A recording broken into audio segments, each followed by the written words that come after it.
Derrick Smith has been a dedicated horse owner for over 50 years. Throughout his tenure, he has significantly invested in horse racing by owning and breeding thoroughbreds. Despite facing several bitter defeats, his unwavering resolve ultimately led to classic and major race victories. In part one of a two-part series, Smith discusses his early life and initial steps into the horse racing world. He shares captivating stories about his horses, including Mr Sensational and Spectacular Run, with quickgalloper.com and its YouTube channel, The Quick Galloper. The riveting journey of Smith will continue in part 2, where the fulfillment of his dream unfolds. Tell us something about your background. Where are you from, where you grew up, where you developed a love for horses, and how did you get into horse racing? Born in Kingston, downtown. Spent my early years, early meaning my first 4 years. Then I spent 7 or so years in St. Thomas, between White Horses and Port Morant. And when I got to high school age, I came back, went to high school in Kingston, Calabar the Great, green and black, and you can see that in my racing colors. And since then, I've always been in the corporate area. Now, how did I get myself in this thing of horse racing? In 1958, an uncle of mine, Wallace Burke, she knows I named the horse Uncle Wall, as in memory of that gentleman, who during the summer holiday of 1958 came to Kingston. He loved horses. He used to do gymkhana racing out at Boston. They used to have them doing any holiday period, Easter and Christmas, there were horses running in the bush out there and thing. So he came to town, countryman, came to town, the 58 summer. I was on holiday, didn't have nothing doing. I don't know if I begged him or he just took me, but I went to Knutsford Park. Mm-hmm. I saw Galloper Jean win, and something, I don't know, something got to me. It's called the bug. It's called the bug. Okay. The bug got to me, but obviously I was a second form at school. But to cement the bug, I don't know if I was fortunate or unfortunate, but there was a guy who was in my form, and he was a boarder also, named Chester Belnavis. Now, Belnavis' parents were Miss Myrtle, who were the champion owners, racehorse owners of that era. Okay. With horses like Epigram, Queen's Delight, and a few, they were champion owners, right? So we had this thing during high school, Chester and myself talking about horses, right? So it kept the bug going, you know? And when I left school, now started to be a working man, I started to work from I was 18. Started dabble with a little with racing, a little bit here, a little bit here, there. And then on start to go to Caymanas Park. I couldn't find the fare to go to Ascot or to Mali. I had to take the train out, and I don't think I had the train money. You could have wagered the train money, right? So I never did go out there. But Caymanas, yes, when Caymanas started, I'm a regular there. Although sometimes before I reach inside the stands, I lose the money outside with the crown and come on who's at the front of it. At the entrance. No, it's a very interesting time. And then I linked up with a colleague, a guy named Wilson, who was a policeman. He loved horses. I love horses. This was now in the 70s. I couldn't afford to buy a horse. I don't think he could either, but he had links. We got a horse to lease from Clifton Wright, a horse out of St. Jude's. That's a stallion. We didn't know what it was, why the horse was, why we got the horse. But we got the horse because the horse had flaws, the right turnout. Horse named McKenna's Gold, right? And released McKenna's Gold from right. And that was sometime in 1976. I won't forget, that's the year of the state of emergency, infamous state of emergency. And we gave it to Dennis Sasso. Sasso was my first trainer. And we used to go down to the track on Friday evenings and see, like everything else, you look in a bit and you look at the horse. And one Friday evening we went down there and Sasso wasn't there. As I said, this was the mid-70s. And Sasso's, I think his nephew, our cousin, was there, a guy named Greg Sasso. Sasso migrated without telling us, right? So with Sasso gone, we had to move the horse. We took the horse to a little veteran trainer, Ivan Frey. They call him Bowler. Now, Bowler had problems with his license. So we had to leave Bowl after a while and go to Charlie Chin, A.V. Chin. A.V. Chin had a few horses and I was doing quite well. And that was where I had my first winner. But this was way from 76 to 78. That was the first winner, right? How did it feel to you to win your first race as an owner? If I describe it to you, it wouldn't be good for public hearing. So I will put it in a mild way. It's the sort of feeling that you get only occasionally. Use the imagination. No. It was tremendous. And to make it worse, it was the last race of the day. The nightcap. In fact, when you look at the picture, you even see the lights on the then scoreboard on. Errol Williams wrote that the last race of the day. We won with McKenna in 1978. 1978. Yes, and then after that, my next I got some, I don't know, but I got support now from my wife. And one Sunday morning, we drove all the way out to Bowden. And Dickie Jackson, Bowden Estate, and we now want to buy a horse. And we went out there and we looked what was there, and a colt was there, and we selected it. Jackson said it was quite good. We selected it out of Tableland, English stallion, and we bought it and we gave it to Richard Todd.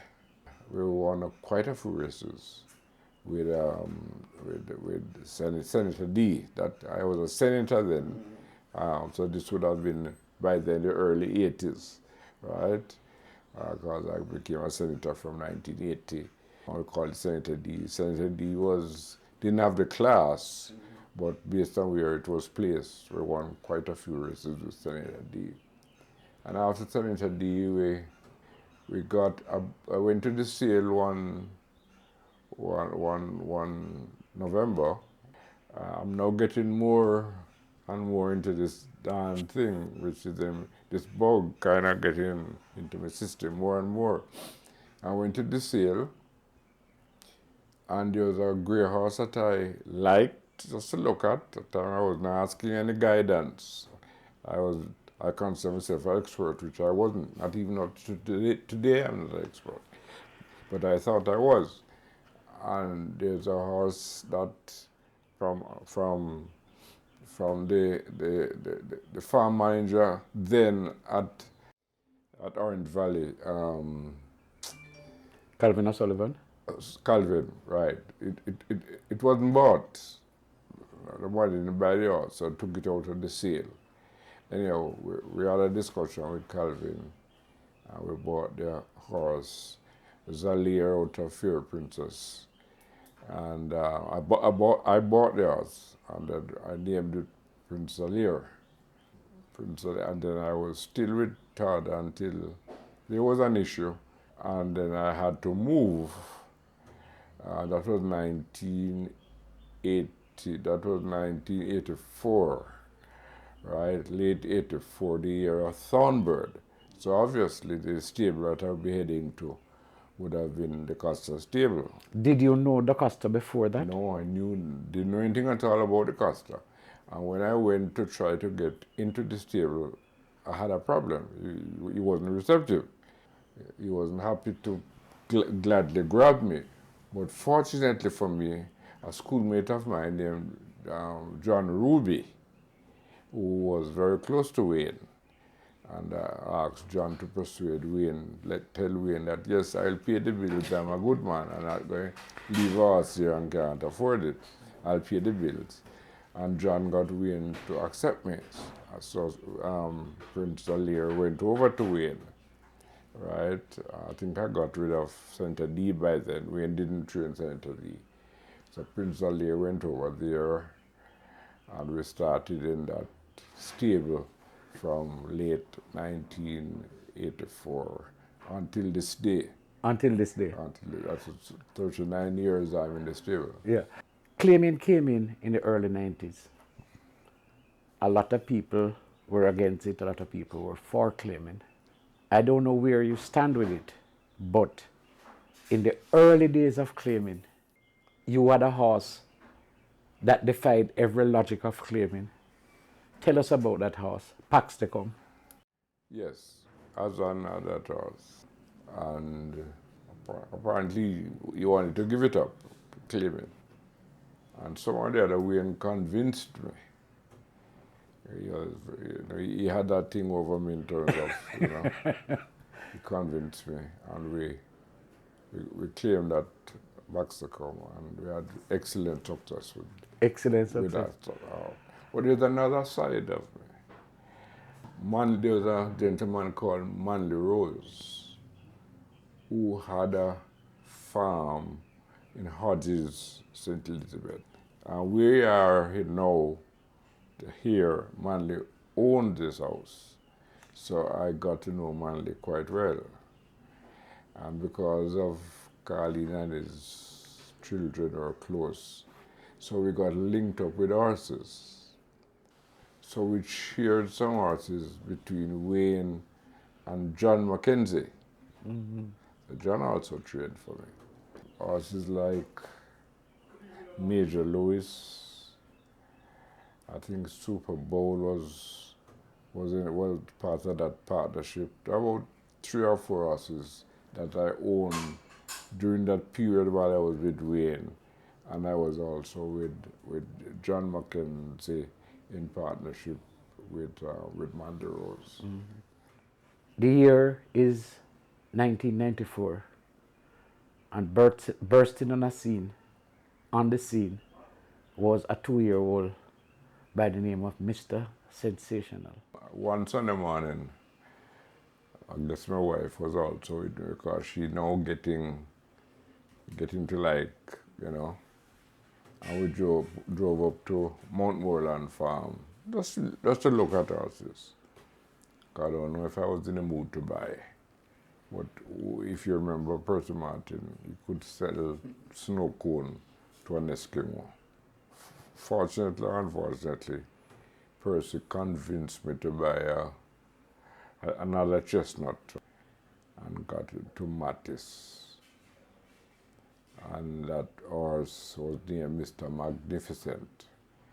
And he eventually went up to A2 at the time. He did very well, won quite a few races with Mattis. But that aside, you're talking about how I usually come up with my name. I used to have an arrangement with Wayne. Wayne used to pressure me to name horses relatively early, perhaps for identification in the stable or what have you. But I resisted it because I said to Wayne, I want to have an indication of what the horse is doing and your assessment of the horse's potential for me to come up with a name. I'll give you two examples. Mr. Sensational, that's one, he resisted. Wayne bought it as a weanling. I must make Wayne bought it as a weanling. Let me digress a little. When I saw that horse the first, because Wayne moved it from Orange Valley to Ham, where it was closer to us to monitor. And another Sunday morning, having bought the horse based on the instructions of my wife, and we went down there now one Sunday morning to look at this horse that Wayne paid then a lot of money for. And I must tell you, we were all very disappointed. We wondered about the man squander the funds to buy a runtish looking thing, right? But anyhow, the horse grew up, went in the stable, exercising now. We didn't want a name for the horse, but I resisted, as I said, because I had a principle. I have to have an idea of the trainer's assessment of the horse. Until Wayne, the boy, started to tell me, Sensational on the track in the morning, doing well. And then I named the horse Mr. Sensational. Adverse to that, we bought a horse in the sale one time, another chestnut. I seem to like chestnut. I have luck with chestnut. And we have it in the stable for months, 3-year-old now.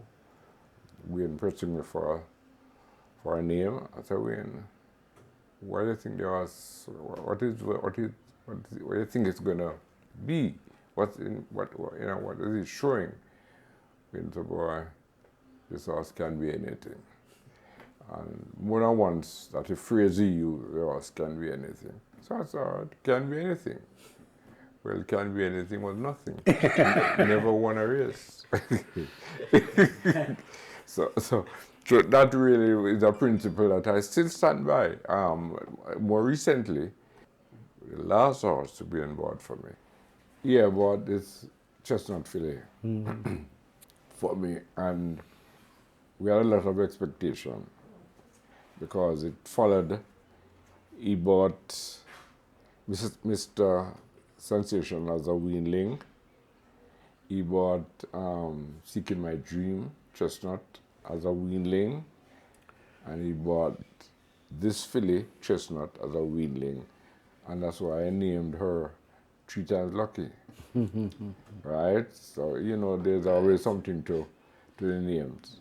Eventually we won a couple of races with her, but I don't know where she is now. I really had wanted her back because she's well bred, but I don't know. I don't know what's happening to her.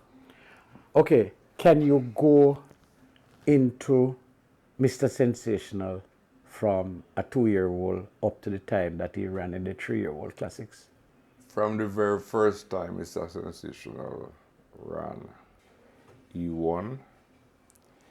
Often I can't remember how many races, but he kept on winning. And of course, for a 2-year-old, he won all the categories as a 2-year-old. I see some of the plaques all over the place. And of course, the big one, the Toyota Cup, which involved a Toyota Tercel motor car. Now, I was out of the world. The horse won a motor car, brand new car for me. A green Tercel. Right? That was a wonderful one. And I said because of the sentiments with my wife and everything, I really enjoyed it. Then of course, 3-year-old season, first classic, the Guineas. Well, Joe Buchanan made that into a joke. We won the Guineas by, what's the 6, 7, 8 lengths, I don't remember. Fast, very fast time. The picture is here somewhere, the picture is up the top there sometime. To me, Joe, who I think was a very good jockey. We just missed the Derby. Dorval dropped out of the sky. I wouldn't say Dorval ran past us. Dorval dropped out of the sky on Mr. Sensational with Charlie Ossie riding Mr. Sensational. And that's what we lost the derby. And in the classic, in the St. Ledger, there was a spill. There was a spill in the race. And that throughout the horses had to pull up. I don't remember. I could have been Dorval who won the race, but there was a spill in the race that interfered, and we didn't do well. But we won us a couple of races after. Okay. Mr. Sensational now is the best horse in terms of earnings and in terms of winning a classic race for you. Then you happen to own a sprinting sensation. Spectacular run. Now, I love that horse. I love that horse. The speed. We lost a couple of races, but from the gate open, everybody would have to run and catch. Me if you can. Catch me if you can. Spectacular run. Very fast horse. I really love it for the speed, the excitement. When you go to track and it's racing in front. Simon Osborne was on spectacular run when we won the Caribbean Classic. The Caribbean Sprint. Caribbean Sprint. The man went in front. War zone, I think they drew on the outside, and we were inside. And Simon put in front one, and War zone couldn't come back to that. Okay. And then the year after, I tell you, we went in front, and Wayne's horse, Kong owned the horse too, beat us right on the line. So Wayne came first and second, but I was so mad with Simon, because Simon just turned to look back. Lost it before the finish. Okay. And to make it worse, I was at party conference, and I left conference and come and watch the race. And that's how it is. The riveting journey of Smith will continue in part 2, where the fulfillment of his dream unfolds. Thank you for watching another video produced by the team from quickgallop.com, YouTube channel, The Quick Galloper. Please stay on the channel for more enlightening videos on those involved in local horse racing. Please like, subscribe, and press the notification bell.